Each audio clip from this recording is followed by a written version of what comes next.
Hi guys, welcome to my channel. তো সেদিন ছিল আমার বার্থডে।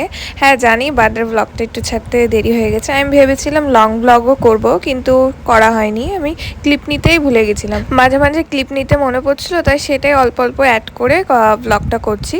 তো দুপুরবেলা মা আমার জন্য বানিয়েছিল চিকেন বিরিয়ানি। এটা আমার সব থেকে ফেভারিট। দুপুরবেলা খাওয়া দাওয়ার পর আমি চলে গেছিলাম আমার বান্ধবীদের বাড়ি। ওরা কেক কাটিয়েছিল।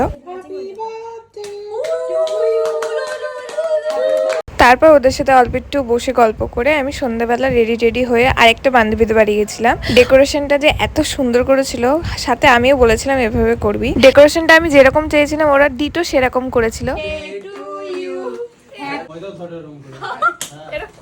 এই ট্রেন্ডিং ভিডিওটা করতে গিয়ে যে কতগুলো টেক নিতে হয়েছে। একবার মোমবাতি উল্টো ঢুকিয়েছে, একবার আগুন লিভে গেছে জ্বলছে। তারপর এদেরকে রেস্টুরেন্টে ট্রিট দিয়ে আমি কয়েকটা ফটো তুলে চলে গেছিলাম বাড়ি।